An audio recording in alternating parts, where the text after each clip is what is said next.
अस्मदाचार्य पर्यन्तां वन्दे गुरु परम्परां। वाक्यकारं वररुचिं भाष्यकारं पतञ्जलिं पाणिनिं सूत्रकारं च प्रणतोऽस्मि मुनित्रयम्। मित्राणि नमो नमः। आपका स्वागत है मित्रों। आज हम पढ़ने जा रहे हैं तद्धित प्रकरण के अंतर्गत छ और यत के अधिकार को। मित्रों, इस प्रकरण का मैंने विगत 3 दिनों से अध्ययन किया है और अध्ययन करने का मुख्य कारण यह था कि इस प्रकरण का जो नामकरण है, इस नामकरण को लेकर के मुझे अध्ययन करना पड़ा। आपने अभी यद अधिकार इससे पहले पढ़ा ही है। इससे जस्ट हमारा पिछला जो वीडियो था यद अधिकार था। यद अधिकार को हमने अपने 2 वीडियो से समझा था। यद अधिकार के बाद भी वरदराजाचार्य जी ने यहाँ पर प्रकरण का नाम दिया छ और यत का अधिकार। ये थोड़ा सोचने वाला था कि ऐसा क्यों वरदराजाचार्य जी दे रहे हैं। कारण क्या है? माता पुष्पा दीक्षित जी ने यहाँ पर छाधिकार लिखा और बात भी सही है, यहाँ पर छाधिकार है भी, क्योंकि यहाँ सूत्र दिया है प्राकृताच्छः। आपको याद रहे, आप अब चौथा महोत्सर्ग पढ़ रहे हैं। 3 महोत्सर्ग आप पढ़ चुके, चौथा महोत्सर्ग है ये। तो उसमें ये छाधिकार है और छाधिकार की स्थिति यह है, ये बहुत बड़ा नहीं है ये महोत्सर्ग। ये हम कहें कि वो सबसे छोटा महोत्सर्ग है जिसमें मात्र ये 4 ही अर्थ आते हैं। तस्मै हितम, तदर्थम, विकृते प्रकृतौ और तदस्य तस्मिन स्यादिति। यहाँ पर तदस्य स्यादिति और तस्मिन स्यादिति, ये 2 अर्थ यहाँ पर पढ़े गए हैं। तो प्रकरण बहुत छोटा है, अर्थ बहुत छोटे, और इसमें देखो कहां से कहां तक कितने, इसके बीच में कौन इसके अधिकार में पढ़ रहे हैं सूत्र। प्राकृताच्छ 5वें अध्याय का पहले पाद का पहला सूत्र है। माने कि ये जो छाधिकार है ये 5म अध्याय का अष्टाध्यायी में सबसे पहला अधिकार है। वैसे तो नंबर से चौथा है, लेकिन यहाँ से 5म अध्याय के प्रत्येक कहना शुरू हो गए। 4 अध्याय अब समाप्त हो चुके। जहां पर यद अधिकार था वहां 4 अध्याय समाप्त हो चुके। अब यहाँ पर 5-1-1 से, और ज्यादा नहीं, परिखाया ढा, वैसे हमने ये सूत्र लिख दिया है। अवधि ये नहीं हुआ करते, अवधि अर्थ हुआ करते हैं। छाधिकार की जो अवधि लिखी है प्राकृता छ, तो पाणिनि जी ने अर्थों को निर्दिष्ट नहीं किया है। पाणिनि जी ने वहां पर पाणिनि जी ने प्रत्यय विधायक सूत्र निर्दिष्ट नहीं किए हैं, पाणिनि जी ने अर्थ निर्दिष्ट किए हैं। पाणिनि जी ने क्या कहा है? प्राकृताच्छ, अर्थात कृत अर्थ पर्यंत छाधिकार जाएगा। मित्रों, ये सभी जो अष्टाध्यायी की स्थिति है, मैं इसे बस आपको अभी दिखाता हूं, जिससे आपको इस प्रकरण का हिसाब क्लियर हो सके। नामकरण को भी लेकर के चर्चा करना बाकी है, वो करेंगे। और आज हम इस क्षयतोर अधिकार के पूरे 6 सूत्रों को पढ़ना है। वीडियो माना कि थोड़ा बड़ा हो सकता है, थोड़ा देर से भी शुरू हुआ है, इसी ऊहापोह में सब लगे थे हम। तो सुनिएगा ध्यान से, आधा घंटा तक हम इस वीडियो को बनाएंगे, ऐसा टारगेट किए हैं। तो इसमें इस ऊपर हेडिंग में देखिए साफ साफ लिखा है क्षयतो अधिकार चत्वार अर्था, 4 अर्थ इसके अंदर पढ़े गए हैं। चौथा महोत्सर्ग इसका नाम है छ। कहीं कहीं इसको प्राकृतीय भी कहा गया है, और वैयाकरण सिद्धांत कौमुदी में इसे किन्हीं संस्करणों में पांचमिक भी कहा गया है। पांचमिक इस माने के अब ये 5वां अध्याय यहां से शुरू है। ठीक है। तो अब इस सूत्र के अधिकार को आइए अष्टाध्यायी से देखते हैं। मित्रों, हमने यहाँ पर अष्टाध्यायी में माता पुष्पा दीक्षित जी के जो अष्टाध्यायी है, ये सूत्र पाठ के नाम से इसको रखा हुआ है। और इस सूत्र को देखिएगा क्या डिजाइन किया गया है। इस पंचम अध्याय के प्रथम पाद में ये है छातिकार। माता जी इसको छातिकार लिख रही हैं।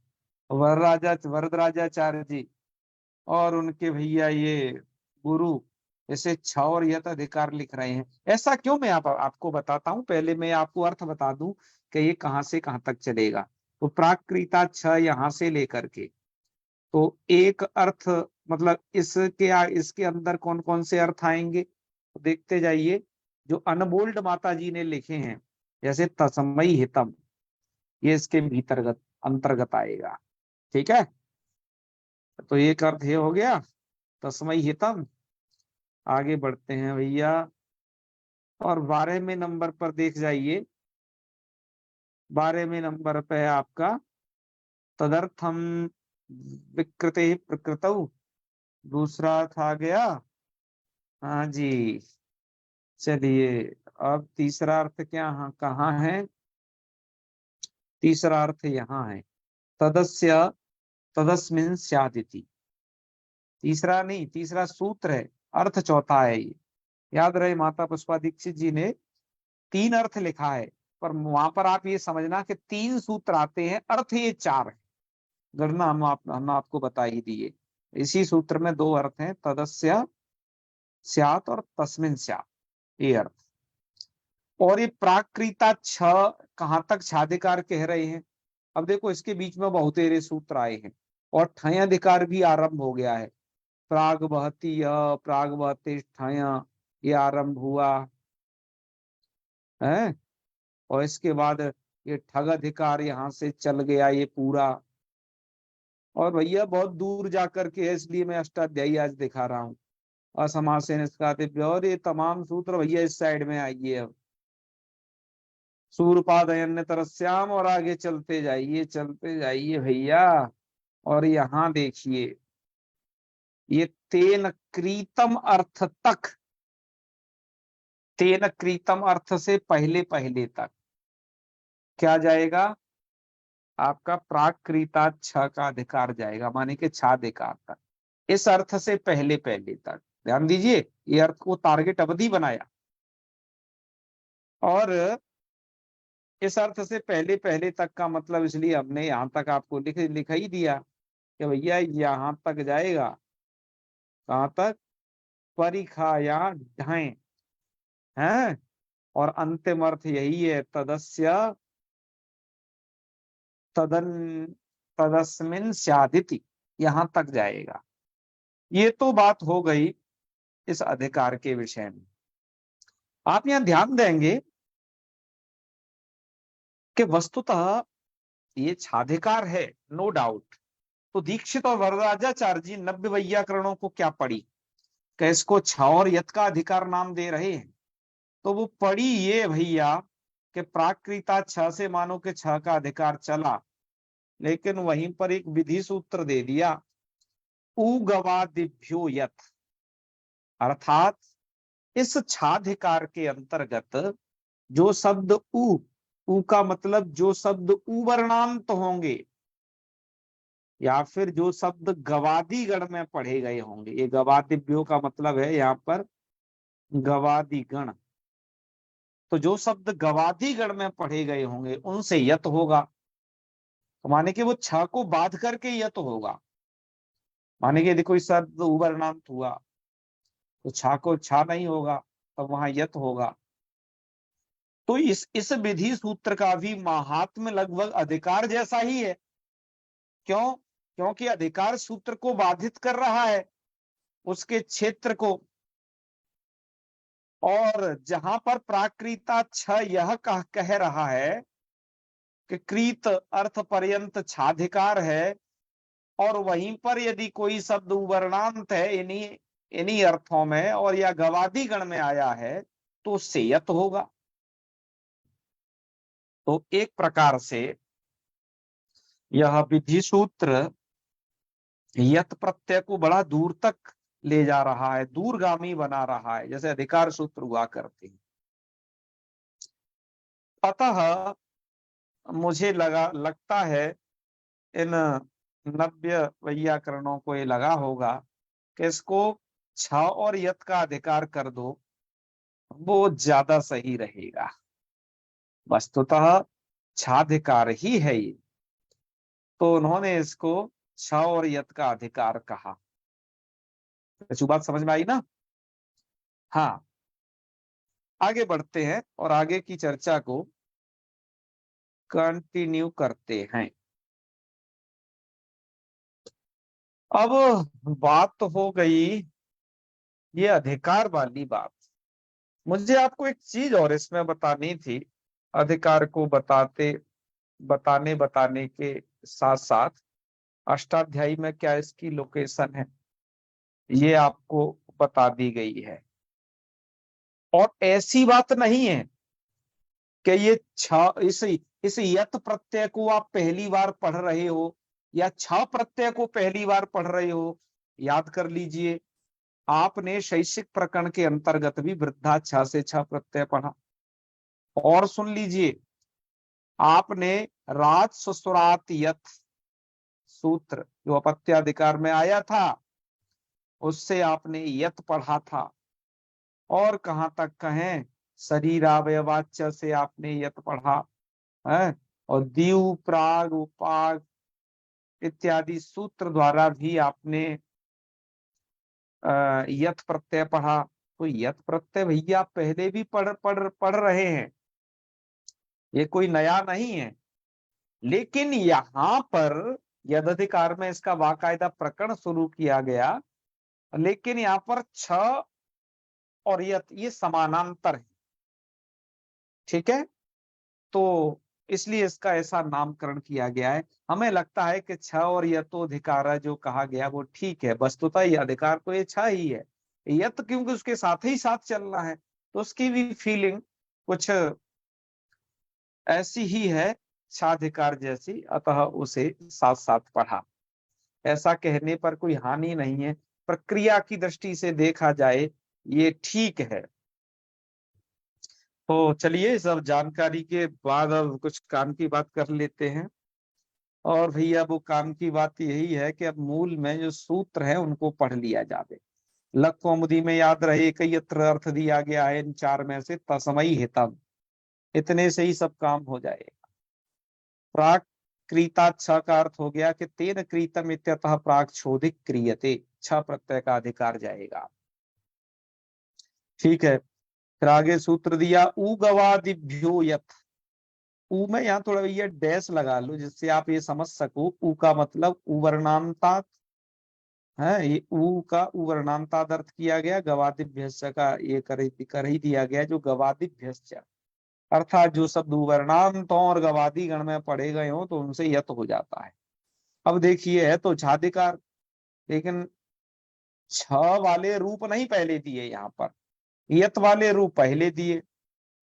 और ये लिखा भी है छस्यापवाद, ये सूत्र छ का अपवाद है। और एक चीज और छूट गई है, प्राकृतादित्य, ये सूत्र भी वहीं तक यत प्रत्यय विधान कर रहा है जहां पर प्राकृता छ मतलब तेन क्रीतम, मतलब इस सूत्र से पहले पहले क्रीतम सूत्र से पहले पहले तक जहां पर छाधिकार जाएगा वहीं पर उगवादित्य यथ भी जाएगा। ठीक है, इसलिए कह रहे हैं प्राकृतादित्य, वहां तक ऐसे भी चलना है। तो ये क्या है, ये छ का अपवाद होगा कहाँ कहाँ पर, यदि कोई शब्द उवर्णांत हुआ या फिर कोई शब्द गवादी गण में हुआ। और हाँ भैया ये तो छूट ही गया, इसे और बताना था। देखो आपने चौथा अब महोत्सर्ग पढ़ रहे हैं, इस समय पांचवा महोत्सर्ग है अधिकार आप पढ़ोगे कल से, लेकिन बीच में भी एक पेपर होगा है तो परसों से पढ़ोगे आप इसे। तो ये अंतिम ही महोत्सर्ग बचेगा, इसमें ही फिर कुछ दाव पेच हैं और बहुत सारी चीजें हैं। ये दो महोत्सर्ग तो बड़े ही छोटे थे, इसमें छ और यद का अधिकार ये भी एक पाठ एक ही दिन का है। इससे पहले यद अधिकार को हमने दो वीडियो में पढ़ा दिया था, वो भी एक ही दिन का था वस्तुतः। अब यहाँ पर क्रमशः उदाहरण देख लीजिए ग्रंथकार के, वर्तमान में लौट आइए। संकवे हितम, अब भैया ये संकवे हितम में का शब्द है शंकु। शंकु शब्द कैसा है? रस्सुकारांत है, तो सूत्र कहता ही है उवर्णांता, तो यत होगा। वो हमने हितम अर्थ में प्रत्यय किया, तो संकवे हितम इति विग्रह वाक्यम, मूलकार ने दे ही दिया है विग्रह वाक्य।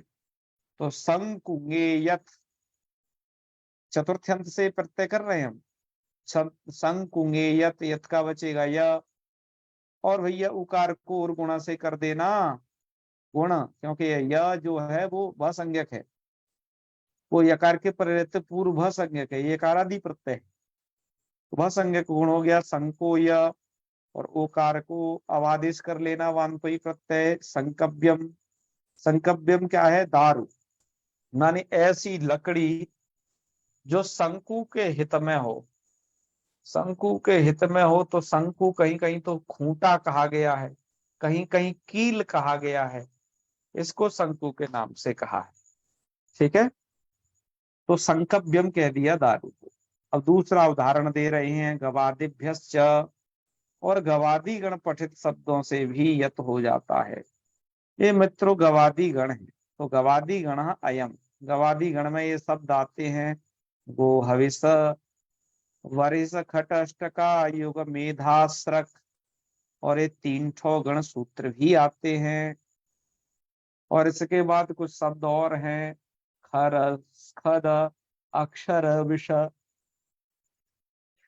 इति गवादी। ऐसा ये गवादी गण काशिका में दिया गया है, लेकिन वहमी व्याख्याकार ने इसको थोड़ा और भी शुद्ध तरीके से पढ़ दिया है, कुछ शब्द और भी बढ़ा दिए हैं।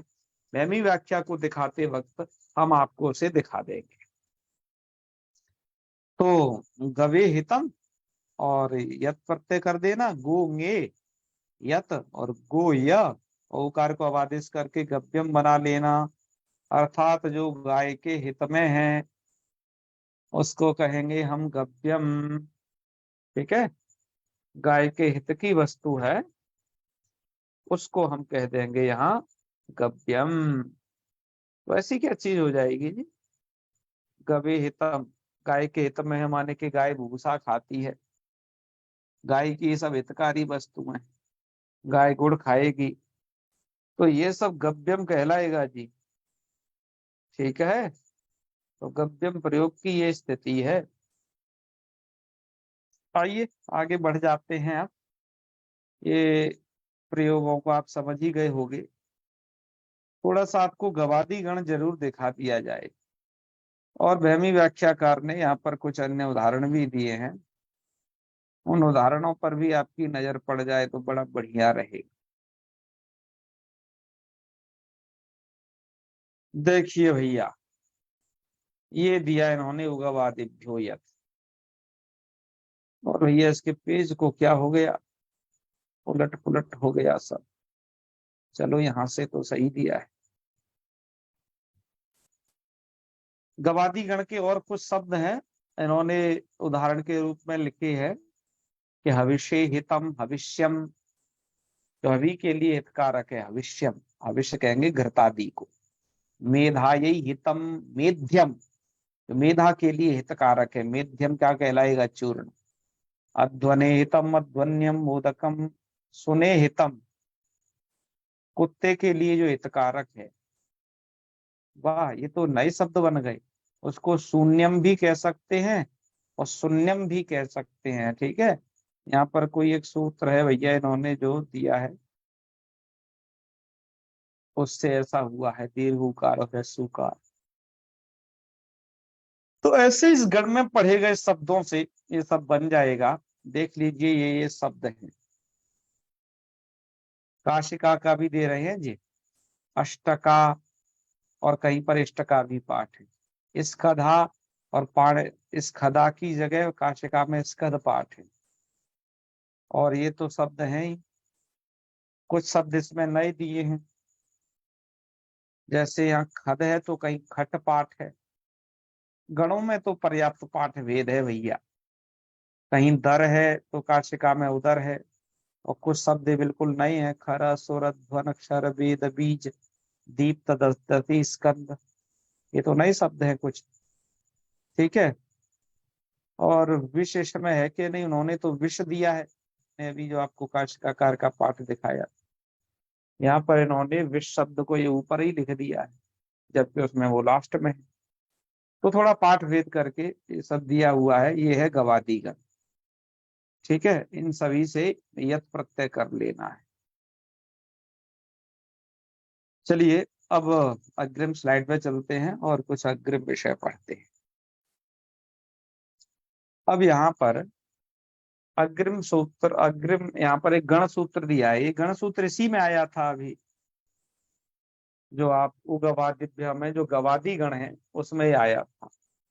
नाभि नभम च, ये गण सूत्र है। क्या अर्थ इसका समझना चाहिए कि नाभि शब्दो यतम लभते, नाभि शब्द से यत हो जाता है और नभादेश, और नभादेश भी हो जाता है।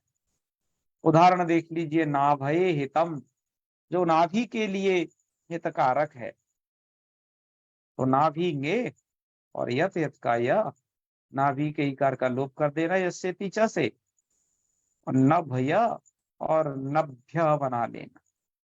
नभ्य क्या होगा, नाभि के लिए हितः इन्होंने दिया है नभ्य, और नभ्य क्या है, अक्ष। और जैसा यहाँ पर विशेष हो रहा है वैसा ही विशेषण उसी लिंग में हो रहा है। तो अक्ष क्या होता है, तो देखिए भैया, नाभि हो गई रथ का मध्य भाग, पहिए का, और उसका उसके हितकारक कौन है, अक्ष है। अक्ष माने रथ के पहियों का जो वो दंड होता है, अक्ष सलाका टाइप की है, ताने जिन्हें आप कहते हो, साइकिल जैसी ताने, तो उसे बोलेंगे हम नभ्य। नभ्य माने वह अक्ष, वह धुरा जिस पर रथ टिका होता है, पूरा नाभि उसे कहते हैं। और दूसरा ऐसा भी है, नाभये हितम। अब नाभि दो के लिए प्रयोग होता है, रथ के मध्यवर्ती उस चक्र के लिए भी प्रयोग होता है, और नाभि के लिए, नाभि मतलब अपने ये अंग जो है नाभि, नाभि प्रदेश, इसके जो हित में है वो भी क्या बनेगा, नभ्यम। नभ्यम माने अंजनम, ऐसा अंजन जो नाभि के हित में है। तो अंजनम का मतलब क्या है, अंजनम माने कि ऐसा कोई तेल का सिंचनम। टीकाकारों ने तो इस नभ्यम के यहाँ और भी अर्थ दिए हैं। वो कह रहे हैं वैसलीन, जो नाभि में लगाई जावे, ऐसे कुछ आजकल के द्रव्यों को लिखा है, कहा कि वो नभ्यम है, नाभि के लिए हितकारक है। चलिए, पहले यह अंजनम या कुछ तेल वगैरह ऐसा कुछ रहता होगा, तो ये गणसूत्र को भी आपने पढ़ लिया। अब तस्मै हितम जिसकी बार बार चर्चा हो रही थी, वह हित अर्थ में छ प्रत्यय विधान करने वाला सूत्र अब दे रहे हैं। अभी तक तो आप यत ही पढ़ रहे थे, क्योंकि वो सब उगवादिभ्य का ही माझरा था। अब आप यहाँ पर तस्मै हितम के द्वारा छ प्रत्यय को पढ़ रहे हैं। तस्मै हितम का ऐसा संपूर्ण अर्थ समझना चाहिए, गीता पुरस्कार ने तो भैया यही दिया है कि चतुर्थ्यंतात समर्थात, चतुर्थ्यंत समर्थात हितम इत्यर्थे छ स्यात्। हित अर्थ में छ होता है। अब छ होता है का मतलब हमेशा हित अर्थ में छ ही होगा, नहीं, ये आधा अर्थ है। पूरा उगवादिभ्य के साथ मिलाकर के अर्थ किया उन्होंने, किंतु उवर्णांताद और गवादिभ्यश्च तु यत प्रत्यय, यदि कोई शब्द वाणी की उवर्णांत हुआ या गवादी गण हुआ तब तो यत ही होगा। ठीक है, अब इन्होंने उदाहरण ऐसा दिया है न तो उवर्णांत था न गवादी में था, तो वहां पर अब ये छ प्रत्यय बड़े सुकून से कर सके। तो देखिए, वत्सेभ्यो हितः, जो वत्स के लिए, बछड़ों के लिए जो हितकारक, वत्सेभ्यो हितः वत्स भ्यस, भ्यस कहाँ का है, चतुर्थी है, ध्यान रखिए, बहुवचन, चतुर्थ अंश से विग्रह किया जा रहा है। और छ को हो जाता है ये वत्स ईय, वर्ण सम्मेलन नहीं करते, वत्सीय। वत्सीय कौन होता है जी, गोधुक। गोधुक कौन है, गाय को दूहने वाला, गाम दोग्धीति गोधुक, जो गाय को दुहता है वो गोधुक। मित्रों, गोधुक का अर्थ हो जाएगा गोपाल। गोपाला मतलब गाय को पालने वाला, आजकल आप उसे ग्वाल वाल भी कह सकते हैं, ग्वाला कह सकते हैं। ठीक है, तो वत्सों के जो हित में है, बिल्कुल सही है। यदि ग्वाला ना हो ना तो बछड़ों की तो बड़ी समस्या हो जाएगी, गायों के बीच में पिच सकते हैं। बड़ा ध्यान रखता है वो कि कौन किसका कैसे है, सबको क्रमशः लगाता है, खूब उन्हें खिलाता पिलाता है। ये भी ध्यान रखता है कि इसको कितना दूध पीना है, ज्यादा ना पी जाए, नहीं कोई बीमार पड़ जावे। अतः वत्सी यह कहेंगे उस गोपाल को। अब भैया तस्मै हितम में एक ही दिया, और यहाँ पर कुछ छ प्रत्यय का अपवाद भी एक पढ़ दिया, शरीरावयवाद्यत ये सूत्र पढ़ दिया। और ये सूत्र है एक सूत्र का हम शकल। पिछले प्रकरण में शरीरावयवाच एक ऐसा सूत्र और पढ़ा है, कहाँ शैक्षिक में पढ़ दिया है, तत्र भव के अंतर्गत। अब ये उस सूत्र से भी यत होता है, याद रहे, शरीरावयवाच, और शरीर के अवयववाचियों से यत करता है वो भी, और शरीरावयवाद्यत ये भी जो है शरीरावयवों से यत प्रत्यय करता है। लेकिन थोड़ा भैया अर्थ में अंतर रहेगा, इसलिए ये देख करके करना, अर्थ वगैरह ये सब। यदि आप तत्र भव मतलब शरीर में होने वाला ऐसा कर रहे हैं, तब तो शरीरावयवाच सूत्र के द्वारा जो पढ़ दिया गया है शैक्षिक प्रकरण में उसके द्वारा कर लीजिए। और यदि आप शरीरस्य है शरीरावयवाद्यत में यदि शरीरवाचक शब्दों से कर रहे हैं, मतलब हित अर्थ में प्रत्यय कर रहे हैं, जैसे दंतेभ्यो हितम, कंठाय हितम इत्यादि, तब तो आपको वहां पर हित अर्थ में यत प्रत्यय इसके द्वारा करना पड़ेगा। एक जगह हित अर्थ है, दूसरी जगह भव अर्थ है, प्रत्यय एक ही है लेकिन तो अर्थ अलग अलग हैं उनके। जहां जो अर्थ हो उसके अनुसार वहां लगा देना चाहिए। प्रौढ़ मनोरमा में याद करिए, भट्टू जी दीक्षित जी ने तुल्यास्य प्रयत्नम सवर्णम सूत्र का जब व्याख्यान किया है तो वो वहां पर शरीरावयवाद्यत लिख गए हैं। ठीक है, तो वहां देखना पड़ेगा कि ये शरीरावयवाच यही भवर्थ के अंतर्गत आता है। क्या पाठ है वहां का, प्रौढ़ मनोरमा का एक बार दृष्टिगोचर है। तुल्यास्य प्रयत्नम की व्याख्या में उन्होंने आस्यम शब्द बनाया है, आस्यम शब्द को यत प्रत्यांत किया है। अभी देखिएगा किससे किया है और तदनुसार उसे ठीक करिए। चलिए आगे बढ़ते हैं। तो इससे क्या क्या प्रत्यय यत प्रत्यय होगा, किस अर्थ में होगा, हितम अर्थ में होगा। सूत्रार्थ हो गया चतुर्थ्यंत समर्थात शरीरावयवात हितम इत्यर्थे यत् स्यात्। तो देखियो, शरीर के दांत, शरीर के अवयव कौन होते हैं, दांत, दांत होते हैं ना, हाँ, ये सब संयोग संबंध है ना, जुड़े हैं, अवयव हैं। वो दांत शरीर के अवयव, कंठ शरीर का अवयव और नासिका शरीर का अवयव, तो तीनों से प्रत्यय विधान कर दिया है। तो दंतेभ्यो हितम जो दांतों के लिए हितकारक है, तो क्या स्थिति होगी, दंत भ्यस यत, और दंत के तकार उत्पत्ति आकार का लोभ, यत का बचेगा या दंत्यम। तो दांतों के लिए जो हितकारक है भैया, क्या कोई मंजन हो, है दांतों को साफ करने वाला पेस्ट हो, या कोई ऐसी वस्तु जो दांतों के लिए हितकारक है, उसे हम दंत्यम कहेंगे। और जो कंठ के लिए हितकारक है उसे हम बोलेंगे कंठ्यम, कंठाय हितम।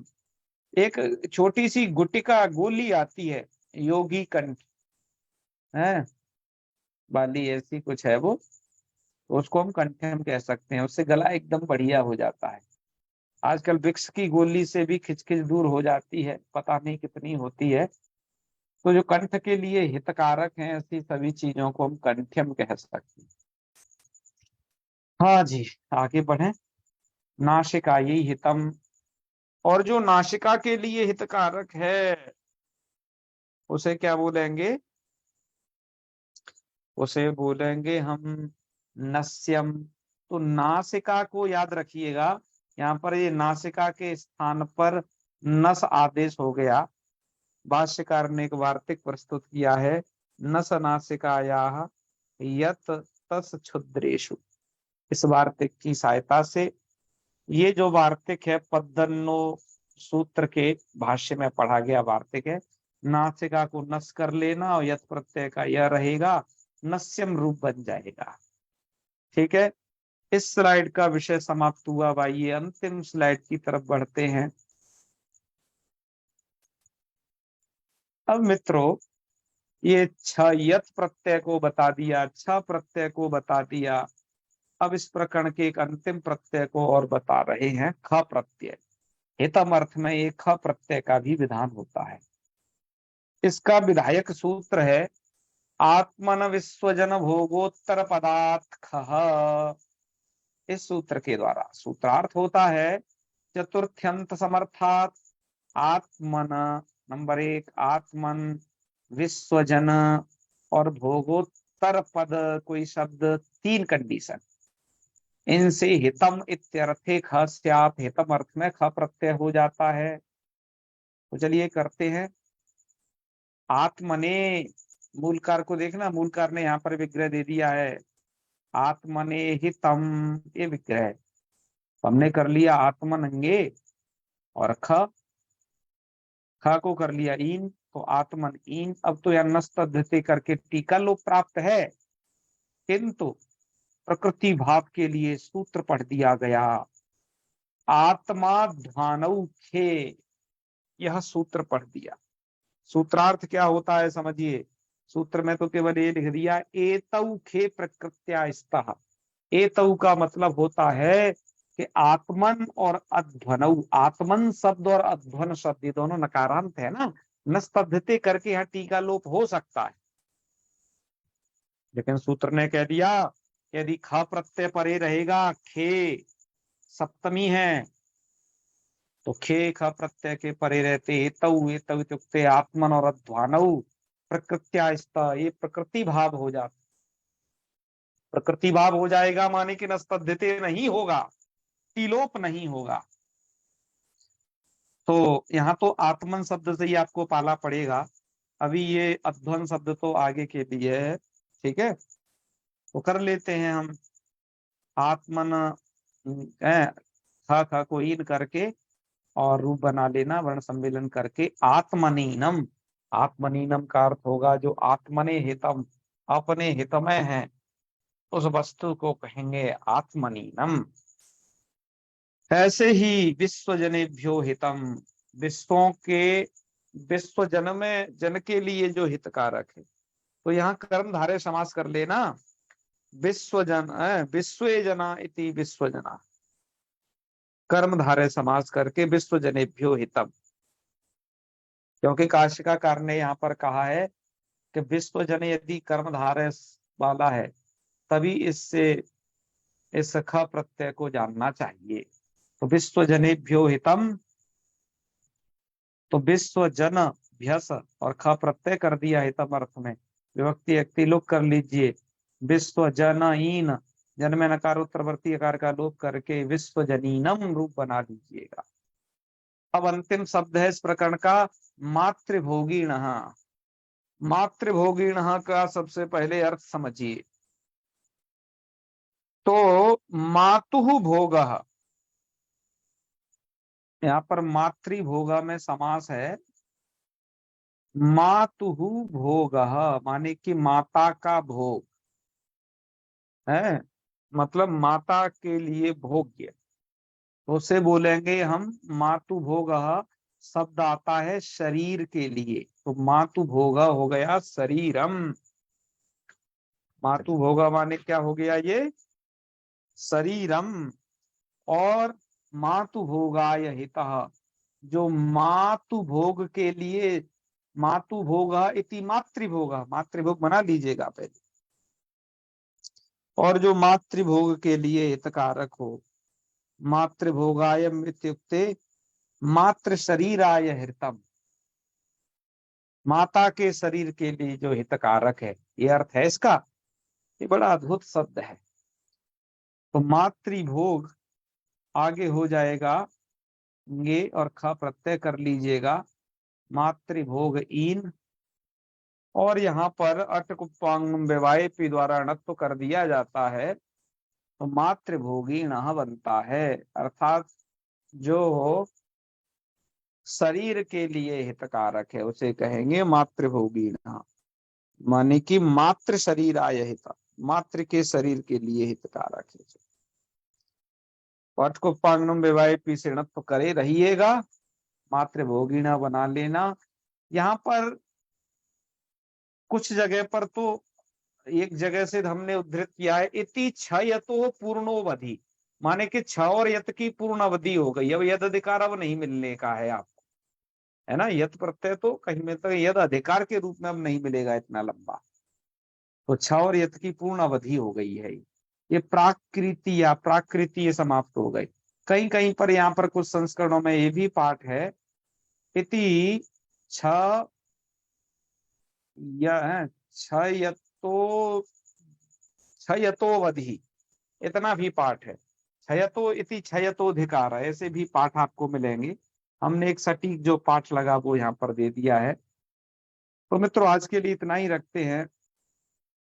सुधा व्याख्या में भी ऐसा ही दिया हुआ है, तो चलें समापन करेंगे। ओम सर्वे भवन्तु सुखिनः, सर्वे सन्तु निरामयाः, सर्वे भद्राणि पश्यन्तु, मा कश्चित् दुःखभाग् भवेत्। ओम शांति शांति शांति। सर्वेभ्यो नमो नमः। शुभरात्रि, प्रणाम। हर हर महादेव सभी को।